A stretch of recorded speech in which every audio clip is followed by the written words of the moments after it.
Now, page 4, today's slow-moving, predictable Pearl Harbor. This is an era in American history that will live in infamy. We are under attack.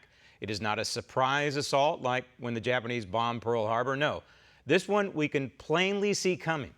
Tens of thousands of foreign invaders breaching our border, attempting to take advantage of us, we the people. And make no mistake, they are the enemy. It does not matter that these attackers violate our sovereignty under the guise of coming here to work.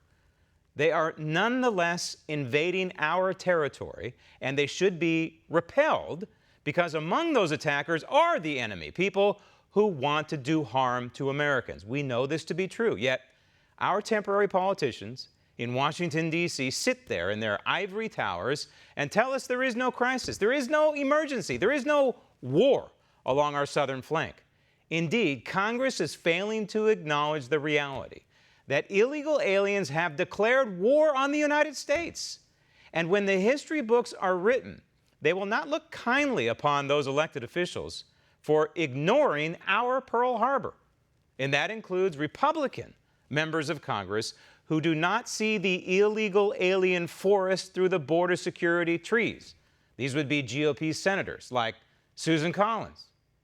The gridlock we have experienced on difficult issues like border security and immigration reform. Stop tape. Okay. It's not gridlock. It is a failure to do the fundamental job of the United States Congress. In fact, the fundamental job of the entire federal government, and that is to secure this republic. This is not about Democrat or Republican, left or right.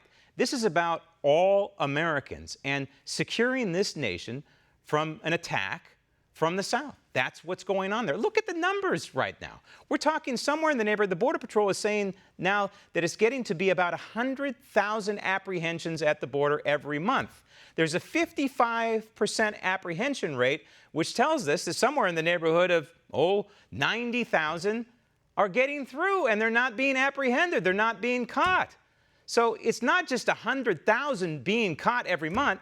It's 200,000 attacking our border and about roughly half of them being caught. And the numbers continue to swell. There is word that somewhere in the neighborhood of 5 million Central Americans have plans to attempt to breach our southern border this year, this calendar year in 2019. If that's not an invasion, if that's not an undeclared war on this republic, then what is, Senator Collins? Explain it to me, because I don't quite comprehend what you have to say. Roll tape. Is not simply a failure to get our work done, but a reflection of the fact that we have yet to reach a consensus. Stop the tape. You are never going to reach a consensus, Senator, because one party wants open borders. The other party is wishy-washy about it. And what an opportunity blown by the 115th Congress when there was control of the House of Representatives and the United States Senate by the Republicans. And we had a Republican in the White House, and we still do, who very much wants to secure the southern border. And Paul Ryan lied to the White House and said that his caucus did not have the votes to pass border security, a.k.a. funding the wall. He lied because we know at the end of 2018 and at the very end of the 115th Congress, there were the votes for border security. There were the votes for funding the wall. So this is about national security. This is not about politics. This is not about a consensus, because the modern Democrat Party wants open borders. It is their new business model. Roll tape. The president's emergency declaration is ill-advised precisely because it attempts to shortcut the process of checks and balances. Stop the tape.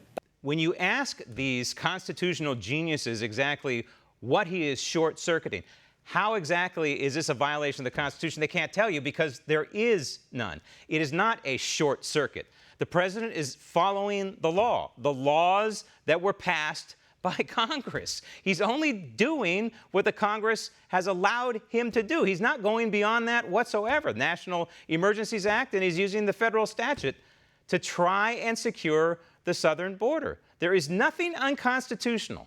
Want to see more videos like this? Click on the link below and subscribe to One America News on YouTube, and call your cable provider and kindly demand that One America News is added to your lineup. Call and subscribe today.